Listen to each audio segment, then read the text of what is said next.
Okay, hello people and welcome back to another video.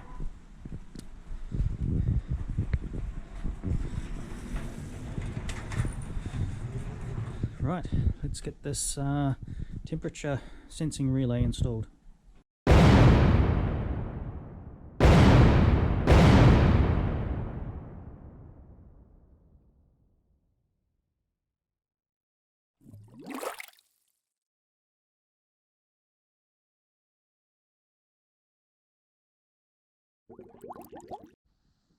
Right, let's fire her up, eh?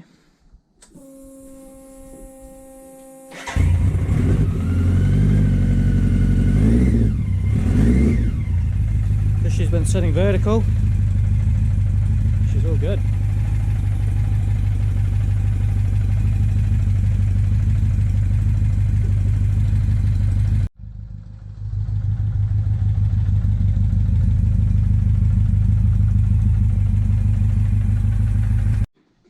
Okay, so let's start by removing these 4 bolts. Take these 2 panels off, get the seat off, and then that seat cover off. So let's start with that.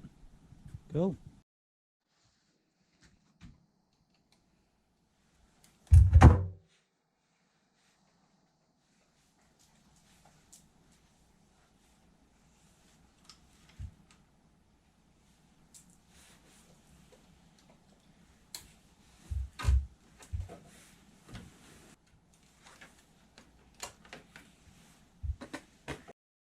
Okay, now I've got to get the foam pad off. I don't know how well you can see, but there's a couple of bolts under here which are an absolute pain in the butt to get to, but I've got to get those undone. You just got to get a ring spanner in there and go away at it. If I was going to redesign this, I'd do it differently, but this is the first time I've taken the seat off in a couple of years, so it's not really a hassle. Okay, let's do it.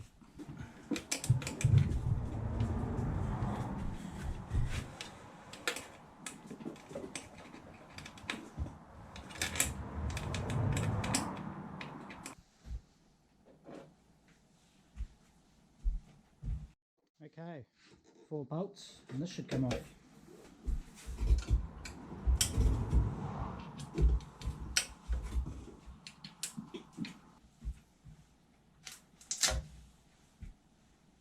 Okay, this bolt here, and I should be able to lift the tank off, disconnect the fuel lines. I'll see if I can lift it up first, see if I've got enough room, but I think the whole tank's going to have to come off. But let's get this undone first.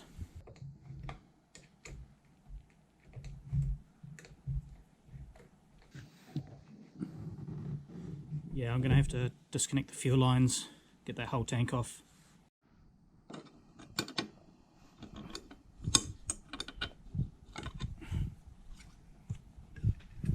Okay, fuel line, fuel return, power cable.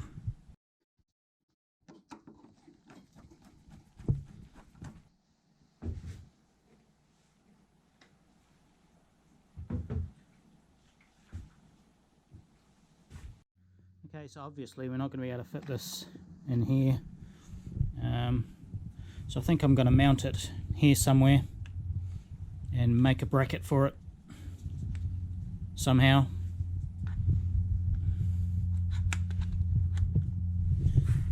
Something like that. Cool. Okay, so I just made a wee bracket, and I'm going to drill and tap onto there.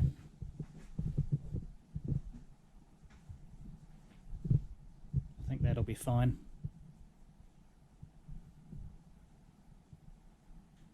It's well out of any water, it's right up under the tank. Should be fine. Cool.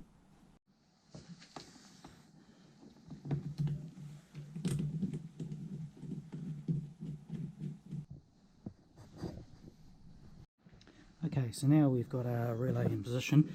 We need to look at doing some wiring. So on here we've got all the connections, which I've drawn up here. We've got our wiring diagram. Here's our temperature sensing unit here. So we've got all these terminals. We've got E, which goes to our temperature sensor, number 9, which gets a 12 volt supply, as does 15. A2 powers our fan, which goes to ground on the other side. 31 is a ground for the actual unit itself, and A3 goes to a warning light. So if the fan didn't come on for whatever reason, or stopped working, or your temperature went through the roof, this would bring up a warning light on your dashboard. So this is how we're going to wire it. So we need a positive, a ground, and a wire to our temperature sensor. So we'll look at wiring that now. Okay, so I've made a wee bit of a mistake here. The tank sits really quite flush on here. So I'm going to shift this so it's underneath. So this is down a wee bit lower. So yeah, I'll do that now. Okay, so we're all wired up, and I did my colours: red for positive, black for ground, white for the fan, and blue to go to the temperature sensor. So I've wired all that in. So now what I'm going to do is the button which was doing the fan, I'm going to make that one scroll the menu through on here. There is a sensor here you can touch, but it's pretty crap. So I'm going to wire this button to scroll through the menu. So yeah, let's do that now. Okay, so I've just connected the cable that came from this button here into the menu select. So let's turn the power on, and let's see if we can scroll through the menu. And we can. Look at that, absolutely amazing. Okay, so we can put that cover back on, we can put the tank back on, connect the fuel up, then we've got to run the bike, get it up to temp, make sure that fan comes on, make sure the fan turns off again once it's cooled down, yada yada yada, and then put everything back together. Cool. Okay, well that's the bike back together. We're just got to take it for a test ride, probably do it tomorrow. The weather out there is looking pretty bad, a few showers coming across. So yeah, do that tomorrow, make sure the coolant fan works properly, and yeah, do that in the next video, because I've got nothing to do tomorrow. So yeah, we'll have a wee little road test, short video tomorrow. So thanks for watching, hope you enjoyed the video, and oh, if you're leaving comments, for some reason I'm missing some of them. Some people are asking for wiring diagrams, and the comments just disappear. So if I haven't replied to you, I'm not being rude. I just your messages, they come up on my phone and then they just disappear. So I don't know where they've gone. But go into my description thing and you'll find my email. Just email me directly if you want any wiring diagrams. Okay, out of here.